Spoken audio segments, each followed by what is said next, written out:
Selamat pagi, salam sejahtera untuk kita semua. Bagaimana kabarnya hari ini? Ibu harap hari ini kita semua dalam keadaan sehat. Karena di masa pandemi, jika ingin keluar dari rumah, diharapkan kepada kita agar tetap mematuhi protokol kesehatan dengan memakai masker dan jangan lupa membawa hand sanitizer. Oke, hari ini kita akan membahas materi tentang pengangguran. Yang pertama yang akan kita bahas yaitu definisi dari pengangguran. Pengangguran adalah orang atau angkatan kerja yang belum berusaha mencari pekerjaan tetapi tidak atau belum mendapatkan pekerjaan pada tingkat upah tertentu.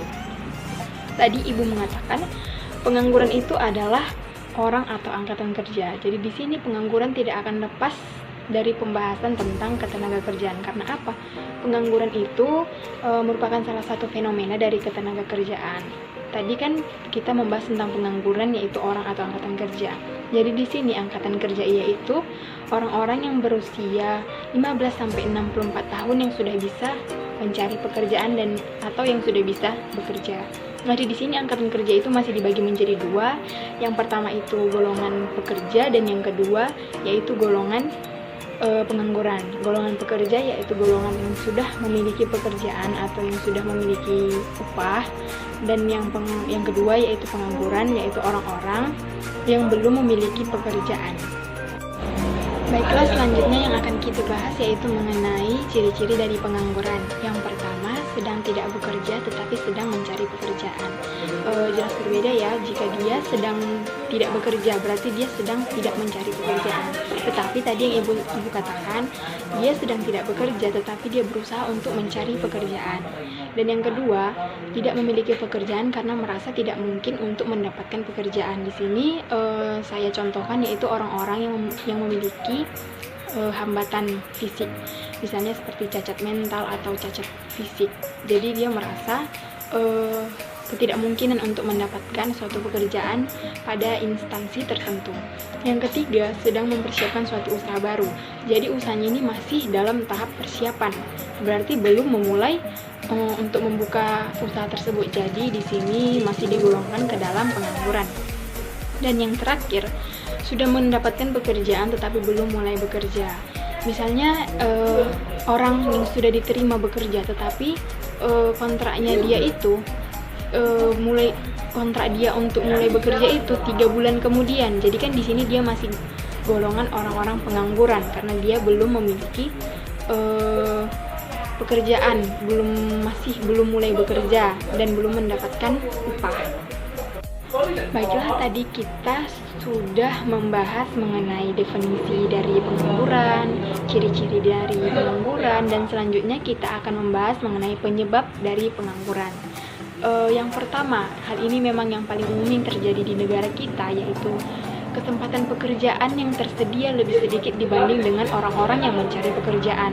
Jadi yang kita tahu, di Indonesia sendiri, lapangan pekerjaan yang tersedia itu masih lebih sedikit dibanding dengan orang-orang yang ingin mendapatkan pekerjaan. Jadi hal tersebut menyebabkan banyaknya pengangguran yang ada di Indonesia. Dan yang kedua, tidak sesuainya syarat-syarat yang diminta dengan skill yang ada pada si pelamar kerja. Jadi misalnya di sini, jika ingin bekerja di bank, pastikan syarat-syarat utamanya itu minimal misalnya sarjana ekonomi, terus mengetahui mengenai perhitungan akuntansi. Jadi sedangkan yang melamar pekerjaan itu dia itu hanya tamatan SMP atau tamatan SMA, dan mungkin pengetahuan dia mengenai akuntansi atau perhitungan mengenai keuangan itu masih sedikit. Jadi itu menyebabkan tingkat pengangguran masih tinggi. Dan yang selanjutnya, yang ketiga, mengenai rendahnya tingkat pendidikan tenaga kerja. Jadi seperti yang kita ketahui, negara Indonesia itu masih tergolong ke dalam negara yang sedang berkembang. Yang sedang berkembang itu artinya pendidikan yang ada pada masyarakat itu masih tergolong sedikit, tingkat ekonomi yang masih rendah. Jadi di sini salah satu penyebab dari pengangguran yaitu rendahnya tingkat pendidikan tenaga kerja. Yang diminta oleh si perusahaan adalah orang-orang yang tamatan misalnya sarjana, sedangkan si pelamar kerja itu masih tamatan SMA atau SMP. Jadi perusahaan masih menolak si pelamar kerja tersebut. Yang keempat, pengusaha yang mementingkan laba dibanding kesempatan kerja yang diberikan kepada pencari kerja atau perusahaan yang padat modal. Dan yang terakhir, ketidakstabilan perekonomian, politik, dan keamanan. Misalnya tentang ketidakstabilan keamanan, misalnya terjadi peperangan, sehingga kan pasti menimbulkan kehancuran atau menimbulkan kerugian pada negara tersebut apabila terjadi perang, sehingga pengangguran semakin meningkat. Dan yang seperti masa sekarang itu, ketidakstabilan kondisi keadaan di negara kita mengenai pandemi. Jadi kan banyak perusahaan yang menutup perusahaan mereka atau menutup untuk sementara, ada yang gulung tikar karena dampak dari pandemi ini, sehingga menyebabkan pengangguran itu semakin bertambah. Setelah kita membahas mengenai penyebab dari pengangguran, kita akan membahas mengenai tingkat pengangguran. Apa sih tingkat pengangguran itu? Tingkat pengangguran adalah salah satu cara yang digunakan untuk menghitung persentase tingkat pengangguran pada suatu daerah, satu kota, atau suatu negara. Cara untuk mengukur tingkat pengangguran yaitu dengan cara jumlah pengangguran dibagi dengan angkatan kerja dikali dengan 100. Begitu rumus untuk mencari tingkat atau persentase dari pengangguran. Baiklah, selanjutnya yang akan kita bahas yaitu mengenai jenis-jenis dari pengangguran. Di sini jenis-jenis pengangguran ada banyak ya, tergantung berdasarkan apa. Misalnya berdasarkan sifat, berdasarkan penyebab, atau berdasarkan hal-hal yang lainnya. Yang pertama yang akan kita bahas yaitu mengenai pengangguran berdasarkan sifat. Ada 3. Yang pertama ada pengangguran terbuka, yang kedua ada setengah pengangguran, dan yang ketiga ada pengangguran terselubung. Yang pertama itu pengangguran terbuka. Apa sih pengangguran terbuka itu? Pengangguran terbuka itu adalah keadaan orang yang sama sekali tidak bekerja tapi sedang mencari pekerjaan. Bersama dengan ciri-ciri dari pengangguran. Dia itu tidak bekerja tetapi sedang mencari pekerjaan. Di sini pengangguran terbuka itu tergolong jenis orang-orang yang memiliki tingkat produktivitas yang rendah. Karena apa? Misalnya itu skill yang dimiliki oleh pelamar kerja tidak cocok dengan skill yang diminta oleh perusahaan yang ingin menerima pelamar kerja. Misalnya skillnya itu misalnya tentang komputer ya.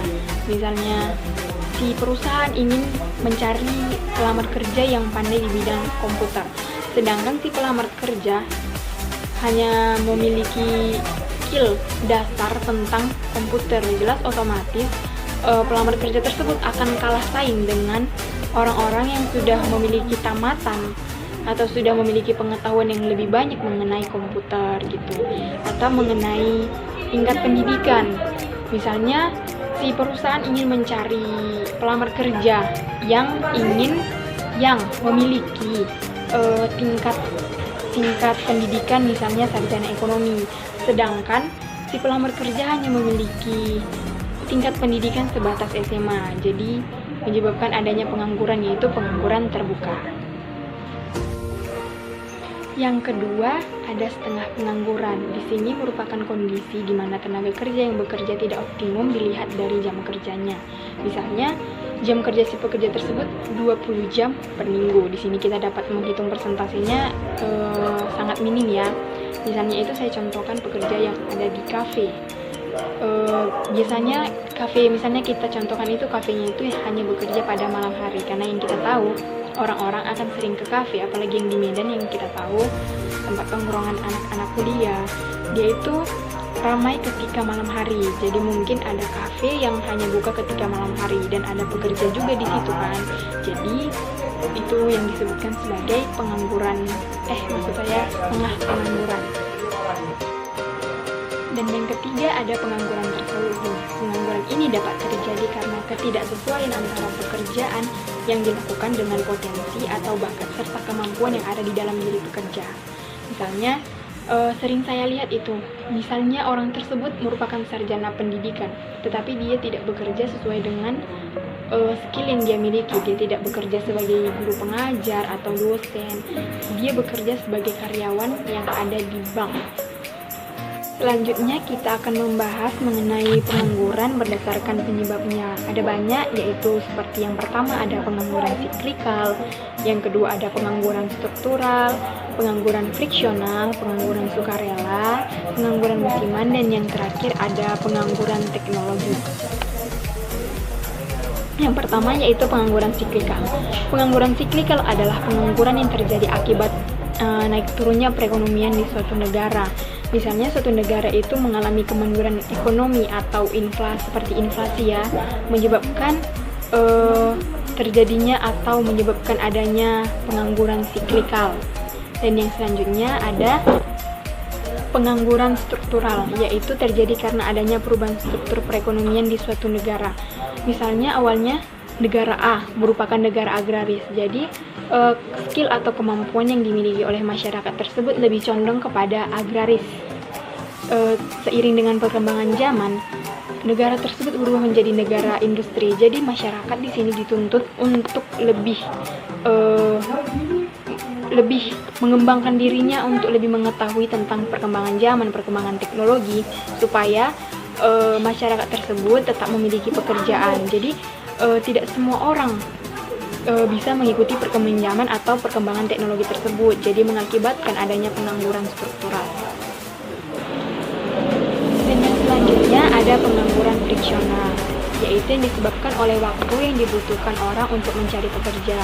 Misalnya yaitu orang-orang yang menunggu panggilan untuk bekerja, dia sudah diinterview, dia sudah diterima bekerja, tetapi dia belum memulai pekerjaan. Misalnya kontrak dia itu bekerja sebulan kemudian, jadi dia itu masih dikategorikan sebagai pengangguran friksional.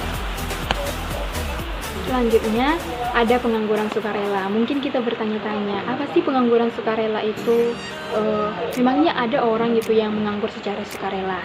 Jadi di sini pengangguran sukarela merupakan pengangguran yang terjadi karena seseorang yang masih mampu bekerja, tetapi dengan sukarela ia tidak bekerja atau keluar dari pekerjaannya tersebut karena telah memiliki penghasilan dari harta kekayaan mereka.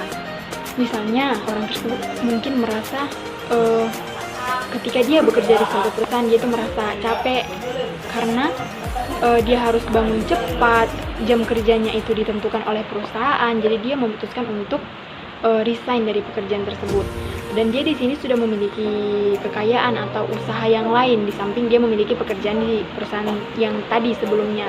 Misalnya dia memiliki rumah untuk disewa atau rumah kontrakan, atau dia memiliki usaha charter mobil. Jadi mungkin dia berpikir dia sudah bisa menghidupi kehidupan dia dan keluarganya melalui penghasilan dia dari uang sewa rumah, uang kontrakan, atau sewa mobil. Selanjutnya ada pengangguran musiman. Apa sih pengangguran musiman itu? Pengangguran musimannya itu merupakan pengangguran yang terjadi akibat perubahan musim atau kegagalan musim.